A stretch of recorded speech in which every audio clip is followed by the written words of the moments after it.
Right now on paper, roughly 200 times more silver changes hands every single day than physically exists to deliver.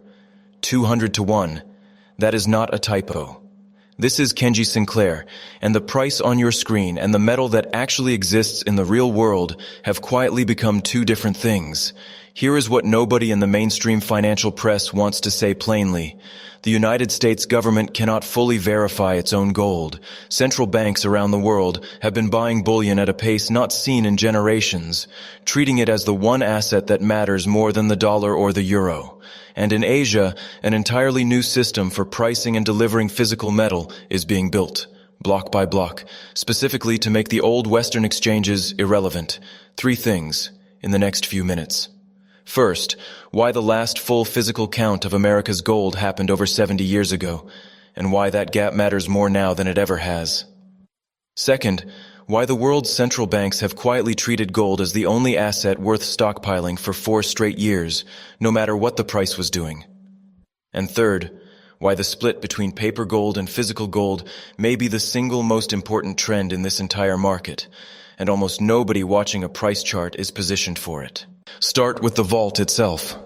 The last time the United States conducted a complete bar-by-bar physical audit of Fort Knox was 1953. In 1974, Congress got a partial look, roughly 21% of the bars. Not all of them. Since then, officials have checked vault seals and reconciled paperwork, but nobody has walked in, weighed every bar, and matched it against the official ledger. A Treasury report in 2024 stated that all 147.3 million ounces were accounted for. It was an internal paper reconciliation, not a physical inspection. When the sitting Treasury Secretary went on national television this year and said the gold is present and accounted for, he also admitted he personally has never seen it. He even cited its value at just over $1 trillion, a figure that, by simple multiplication of the official ounces at today's market price, is actually off by a factor of 10. If the man overseeing the nation's balance sheet cannot get the math right in a live interview, ask yourself how confident the rest of us should be in the numbers we are never shown at all. Bills sitting in both chambers of Congress right now would force a complete, independent, third-party physical audit, testing purity and tracing every transaction going back 50 years. Those bills have stalled in committee for years. Nobody wants to be the one who actually walks down there and counts it. Sit with that for a second. The world's largest declared gold reserve, and no one alive has verified it bar by bar. Even if every bar is exactly where it should be, there is a second, quieter problem. Gold can be pledged as collateral to someone else without ever physically leaving the vault. It is called rehypothecation, and it means it's there and it's yours to claim are not the same statement.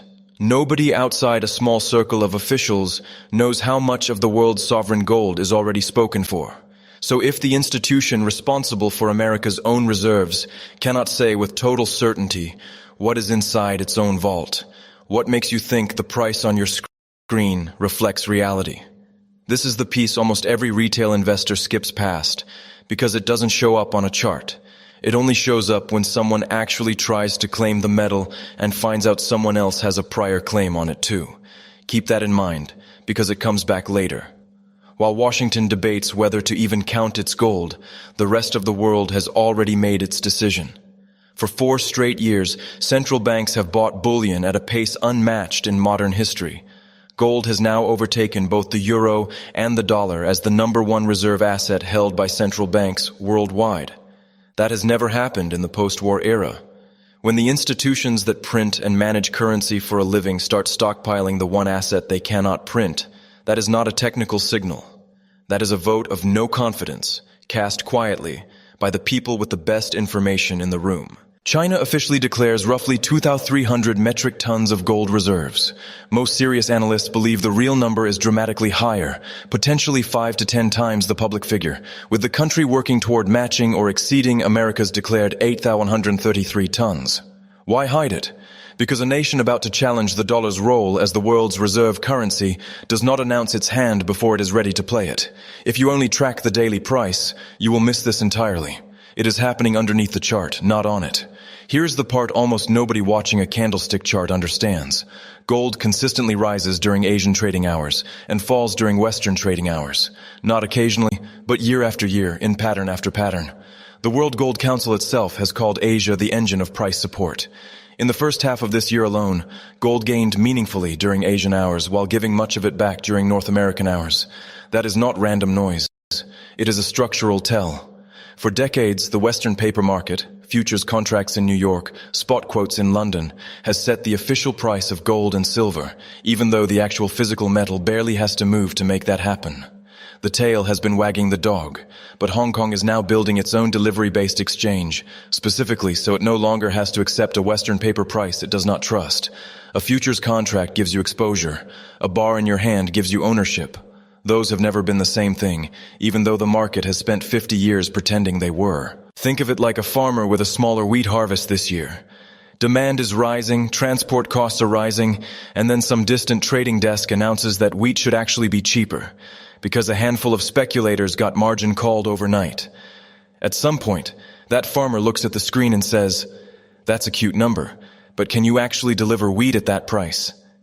That is exactly the standoff building in gold and silver. A price that cannot deliver real size, when real size is demanded, is not a market. It is a suggestion.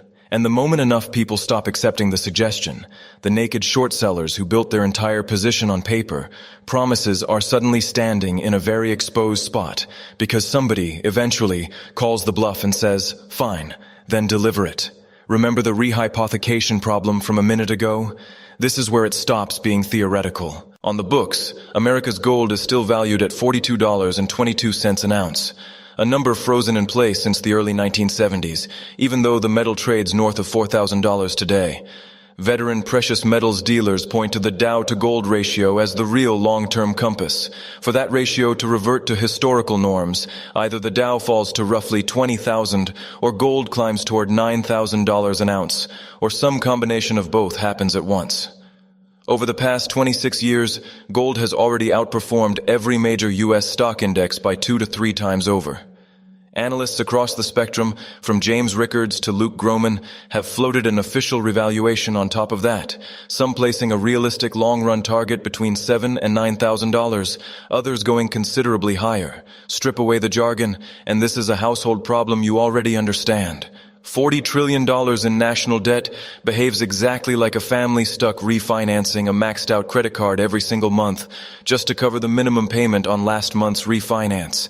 You are not paying it down.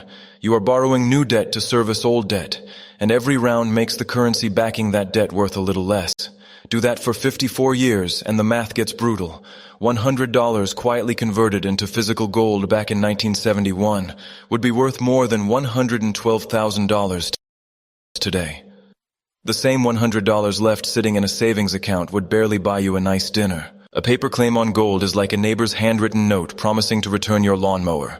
Convenient and usually fine, right up until the day everyone on the street wants their lawnmower back at the same time, and there are only a few lawnmowers left in the shed.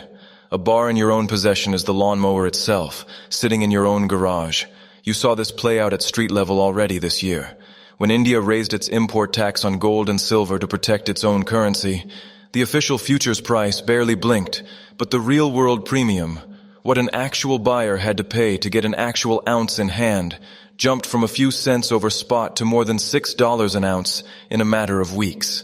That gap between the quoted price and the price of actually holding the metal is the whole story of this market, told in miniature, on one street, in real time. One veteran of the physical metals industry summed up the entire strategy in 4 words: be your own central bank. The institutions with the best information available started buying near $1,800 an ounce, kept buying as the price climbed past $5,000, and did not meaningfully slow down through any of it. That is insurance, bought early and bought patiently by people who do not chase daily price swings. You do not need to time a squeeze or predict a revaluation to act on this. You need a boring, unglamorous habit. Allocating a fixed, modest percentage of your savings, many veteran allocators land somewhere between 5 and 10%, into physical gold and silver, held in your own possession or in fully allocated storage on a regular schedule. Regardless of what the daily price is doing, the institutions already made their decision 4 years ago, quietly. The only remaining question is whether you make yours before the price catches up to what they already know, or after.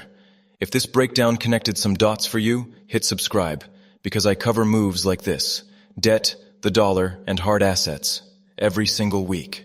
Drop a comment with which part surprised you most. I read every one. And if you want to go deeper on exactly how the Fort Knox audit fight could actually play out, check the video linked right here on your screen. I'm Kenji Sinclair. I'll see you in the next one.